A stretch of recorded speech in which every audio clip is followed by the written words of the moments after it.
All right, open up your Bible as you would to Job chapter 30. Job chapter 30. Let me get my Bible over there. We've been studying each chapter each week on the book of Job, and we're going to be looking at either the last few chapters of after the cycle of speeches between Job and his three friends, and then we get these several that Job is presenting by himself. He's talking, I think, to his friends, but they're not responding back. But we do know, not after this one, but we got one more chapter, 31, and then Elihu, the young little whippersnapper who we don't know anything about. He just kind of appears here at the end. He's going to have about 5 chapters, and then the Lord is going to speak to Job. We're going to break this up into 4 sections I got set up there. And one of the things that strikes me about this chapter is that in the very beginning, in chapter 1, remember after he had lost everything, is that it's a phrase that we hear in movies, is quoted a lot from Job. What is that phrase you think it might be? What's that? Okay, well, yeah, I quote that one from the wife, curse God and die. But, well, that's not actually found in Job. It is where he says, the Lord giveth, and the Lord taketh away. Blessed be the name of the Lord. That's in chapter 1, verse 21. And the contrast that what I'm seeing here between where we see all the blessings that Job had at the very beginning, he mentions those also in chapter 29. And now we look at his present condition here in chapter 30. So in chapter 29 that we looked at last week, he goes over all the things he had going for him. And now he's showing here's what it's like now. And it's pretty extreme. In this first part, it's the younger mock him. He says there in verse 1, but now those younger than I mock me, whose fathers I disdained to put with the dogs of my flock. Indeed, what good was the strength of their hands to me? Vigor had perished from them. From want and famine they are gaunt, who gnaw at the dry ground by night in waste and desolation, who pluck mallow by the bushes, and whose food is the root of the broom shrub. They are driven from the community, they shout against them as against a thief, so that they dwell in dreadful valleys, in holes of the earth and of the rocks. Among the bushes they cry out. Under the nettles they are gathered together. Fools, even those without a name. They were scourged from the land. So, pretty interesting what's going on here. Job has exchanged the respect of the most respectable for the contempt of the most contemptible. So when we saw in chapter 29, everyone had great respect for Job, but now even the most despicable among them are taunting Job. So verse 1 opens up, but now it introduces the shocking contrast between Job's treatment, the way he treated the downtrodden when everything was going well for him. He was always kind words, trying to help them out the best he could. And now the treatment of him, now that he's one of the downtrodden. And so he mentions those younger than I mock me. That term, younger, actually, through most of the opening of the Old Testament, most of the opening books, it's translated as younger. But as you get further along into the minor prophets, some of the major prophets also, it's a term that can also be translated as insignificant. It could be translated here as insignificant, but I think he means younger. But it's interesting to me, isn't it, that the same Hebrew word can be either younger, or why would they consider younger insignificant? They don't have the experience. They're not honored like the older elders are. Yeah, inexperienced. They don't have the honor as the older folks do. We'll see when Elihu opens up here in chapter 32. Where does he say it in the beginning?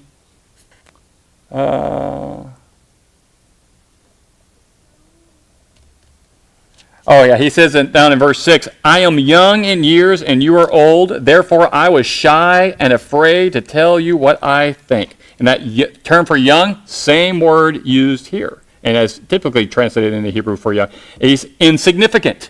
He recognized his insignificance compared to Job and everyone else. But, as he'll say, but I just can't keep quiet after hearing you, Job, so I want to vomit out all my words. And so he mentions them, that how they are mocking him, even the young, the insignificant, whose fathers, he says there in verse 1, I disdain to put with the dogs of my flock.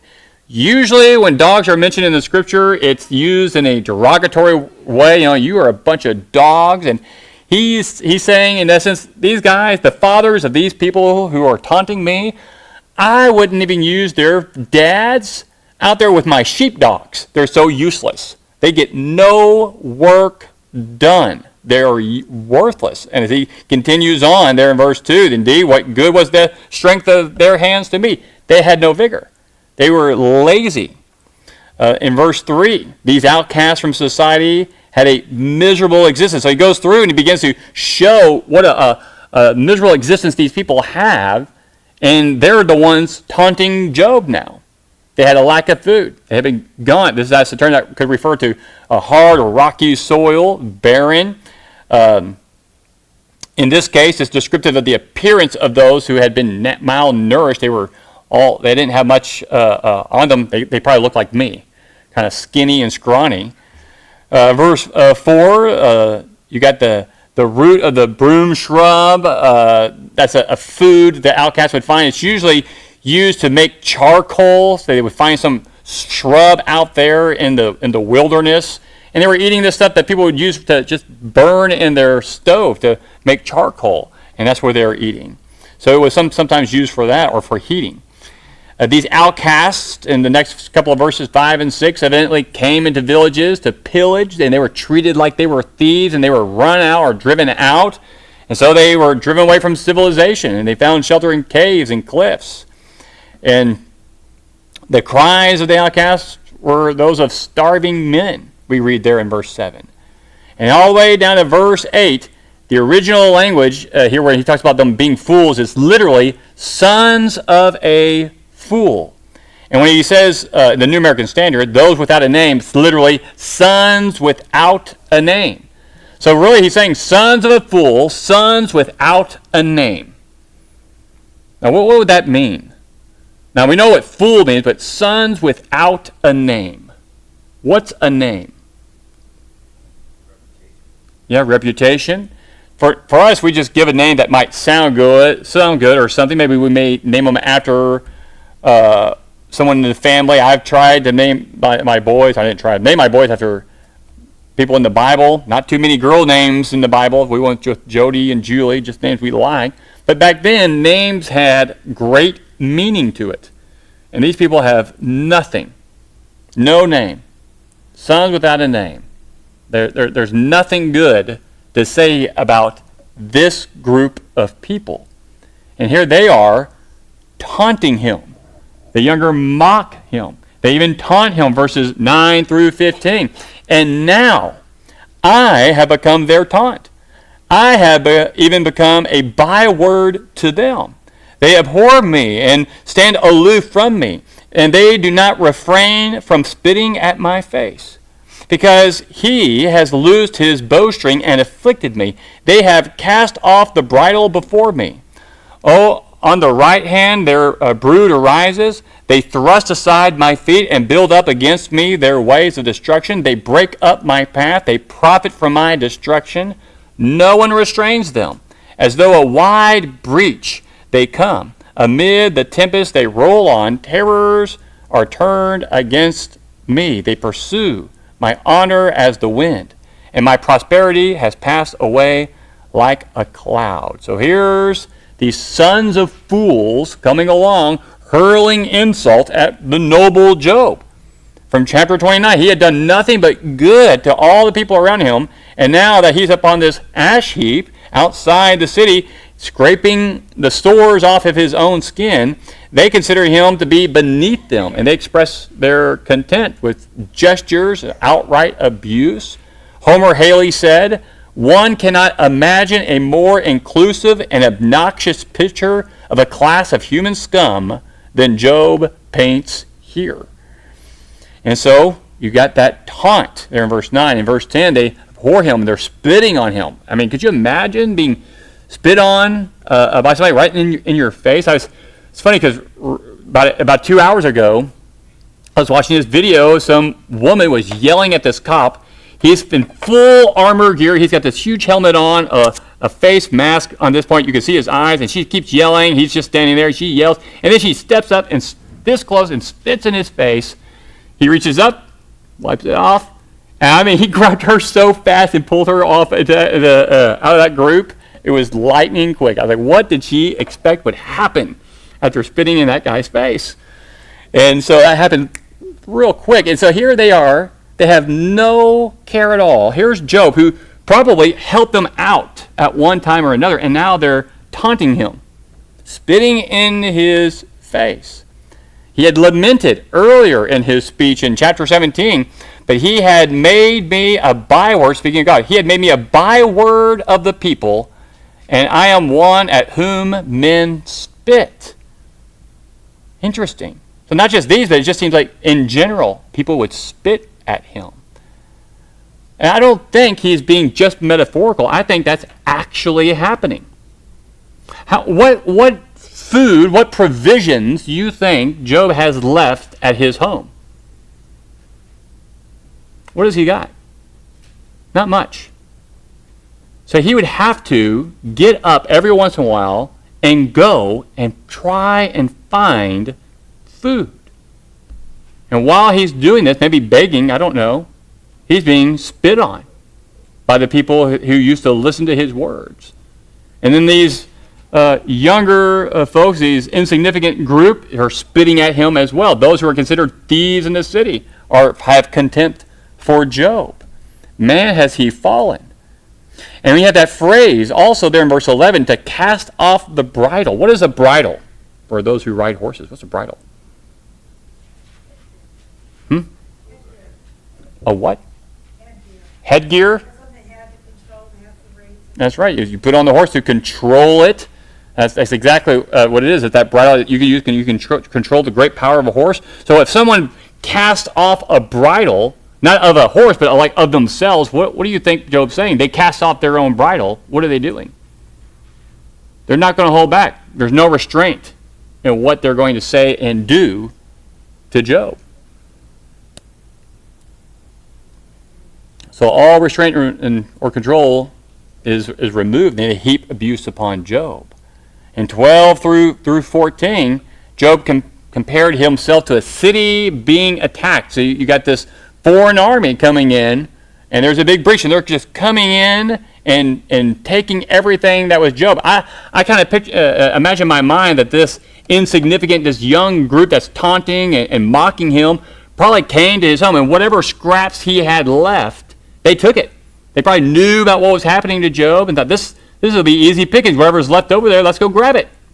And so they went, and they took whatever they could grab. And if Job tried to say or do anything, they'd kick him, or they spit on him. Because who is he?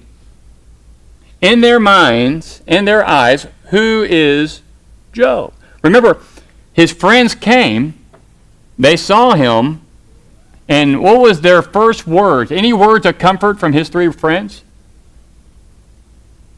None. So how do all the people all around him, how do they treat him now? How do they view Job? Cursed by God. He's cursed by God. And so are they going to do anything to help him in this miserable state? No, they're not. They think he's cursed, I bet. And so they're going to let these things happen. No wonder, I mean, if I was Satan and I'm trying to get Job to curse God, I've taken away all his wealth. I took away his children. I took away his wife. I took away his health. And now I want to make sure there's no one out there who's going to help you. In fact, they're going to be a hindrance to him. I want to use this idea that they have in their own minds that if you're living a good life on this earth, then you must be righteous. And if you're being hurt on this earth, then you must be evil. I'm going to use that so I can attack Job even more. And it'll just be not unrelenting, and it'll never stop. So not only did he lose everything, and he's going to talk about that here in just a little bit, how the memories of everything that he had and all that the family has gone.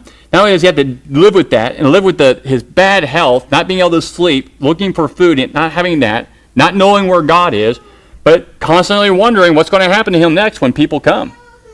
Or how's he going to get food, and how people are treating him every day and every night. Amen. Can you think of a worse state that somebody can find themselves in? And this is the way Job finds himself. Verses 16 to 23. No help from the Lord.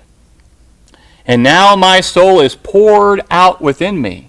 Days of affliction have seized me. At night it pierces my bones within me, and my gnawing pains take no rest. By a great force my garment is distorted. It binds me about as the color of my coat. He has cast me into the mire, and I have become like dust and ashes. I cry out to you for help, but you do not answer me. I stand up, and you turn your attention against me.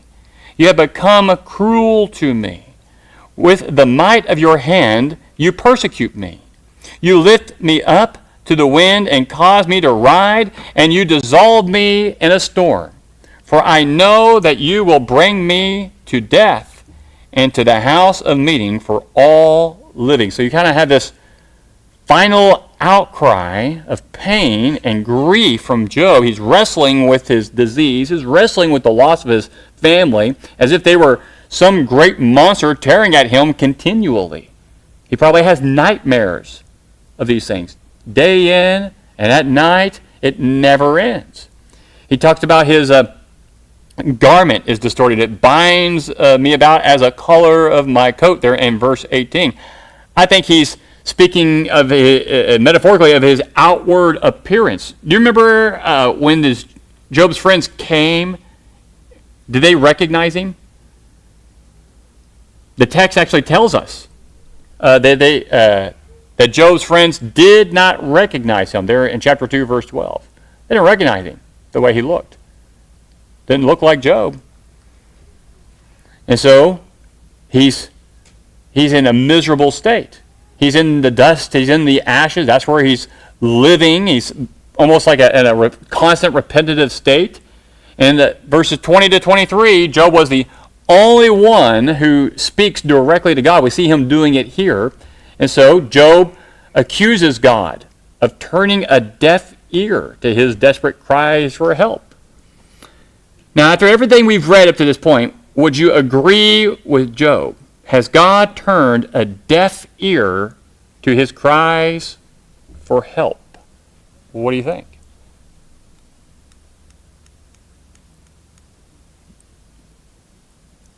It's hard to answer.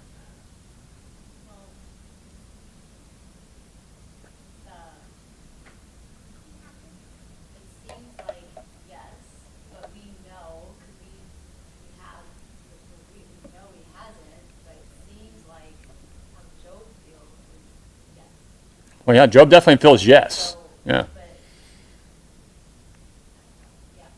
Well, I mean, we think about all he's gone through.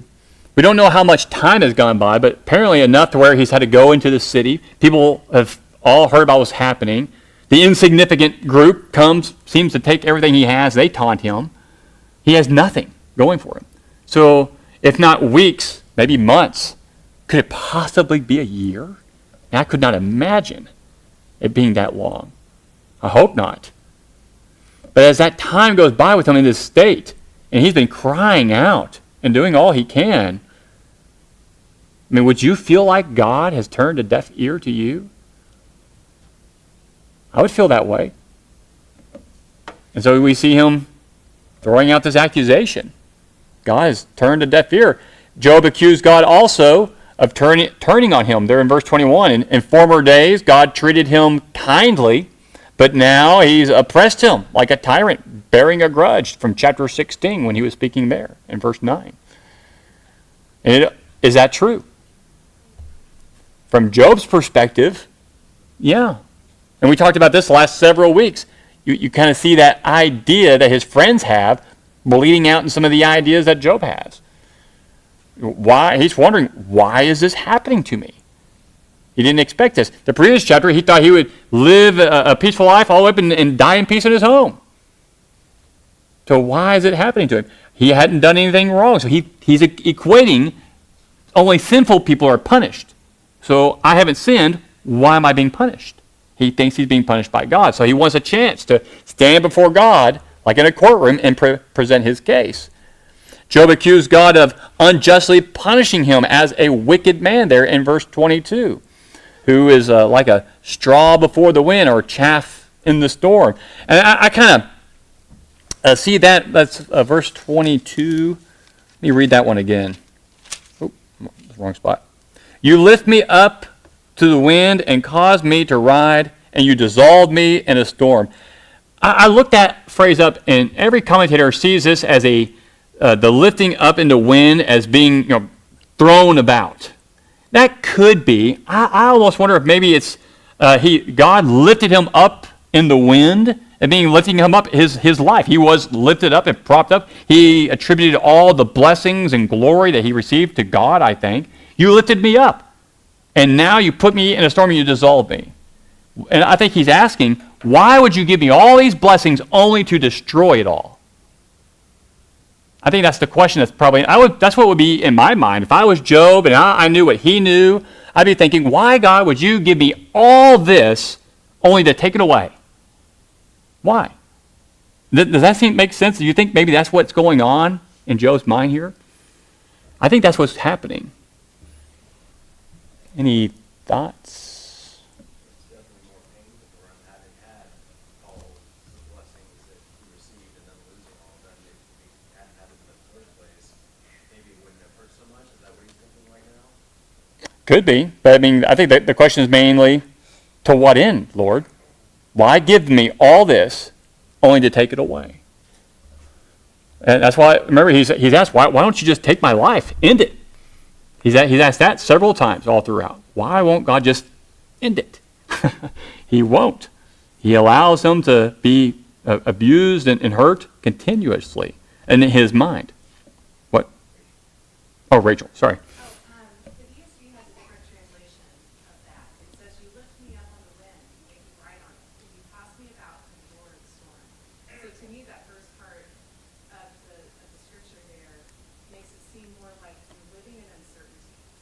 You go from having stability to trusting God to give you everything that you need, and then now it's all uncertain. You're untethered. Oh, I like that. So yeah. So, and that would be uncertainty. If you're being tossed up into the wind, like up into a tornado, you have no idea what's going on. And as you're going along, now you're in a storm, and you're dissolving into nothing.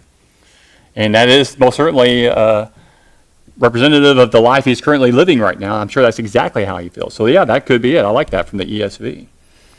Anything else?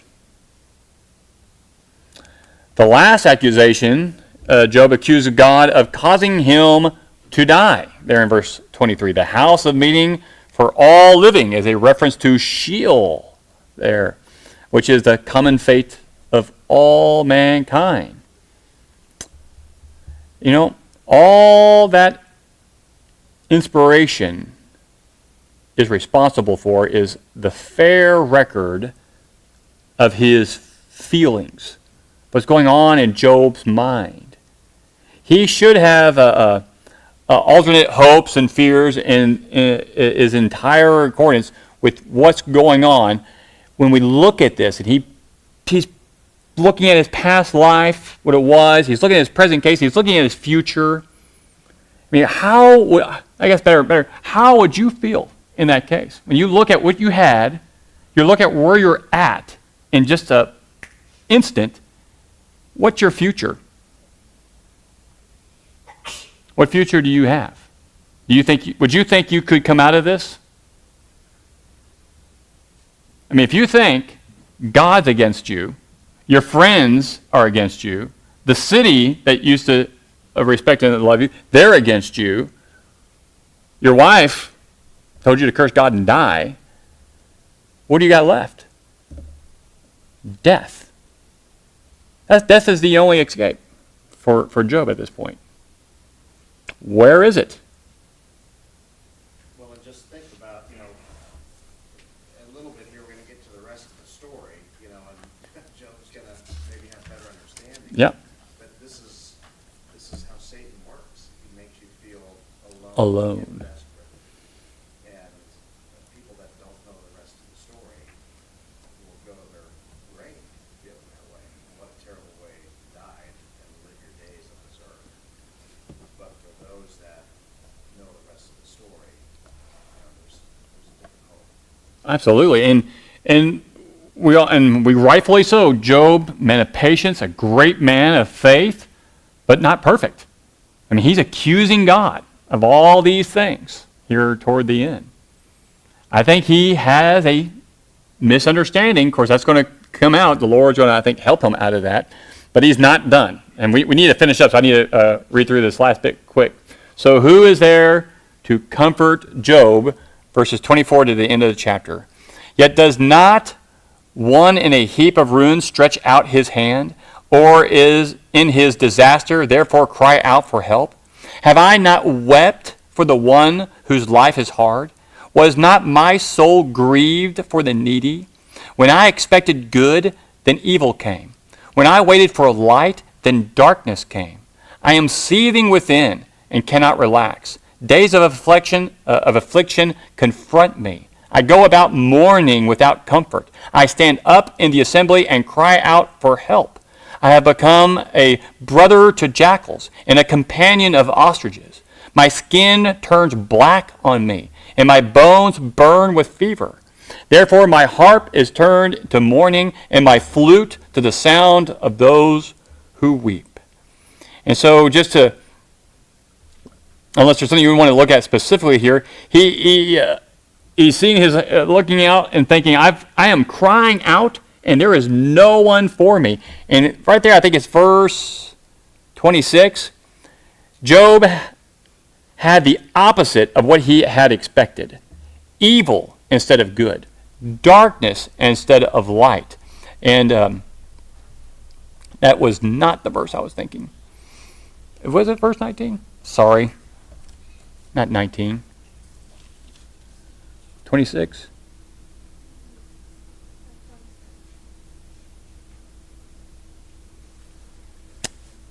It's not what I was thinking. I apologize.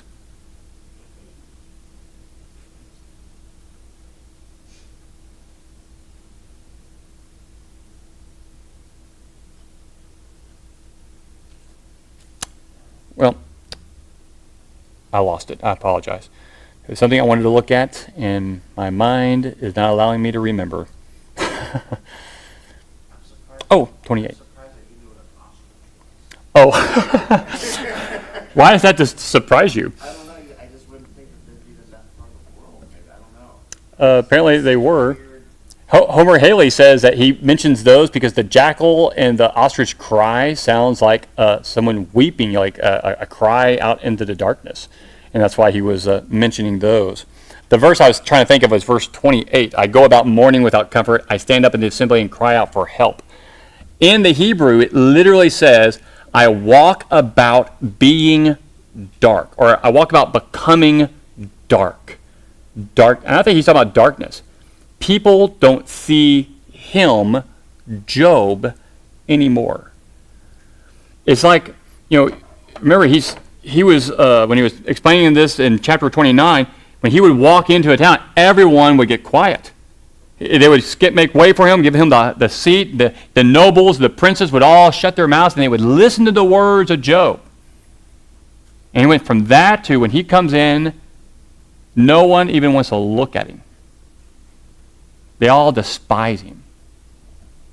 But what has changed? What changed? Did Job change? Did his attitude change? People's views. Okay, why would their views change? Because of the physical state Job is in. Kind of like how we treat the homeless sometimes, and not for nothing, that's how I sometimes see people. That's not something that you really want out of your life, right? So that, I don't know, Yeah, that's right. And I think that most certainly is part of it. But I also think it's also because they think he's cursed by God. And so Job is wondering, but what have I done? He keeps asking that question to his friends. He asks it of God, and he wonders, why won't God hear me out? What have I done? And we'll close it out because we're over time. So at the very end, verse 31, therefore my harp has turned to mourning, and my flute to the sound of those who weep. It's like he's preparing the funeral dirge. I'm done. What do I have? God is against me. My friends are no help to me. I have nothing. And he's going to continue in chapter 31. We'll look at that. And like we said already, we'll combine Elihu all into one lesson. We don't want to have to, so you'll need to read ahead for that. And then we'll get into God's response.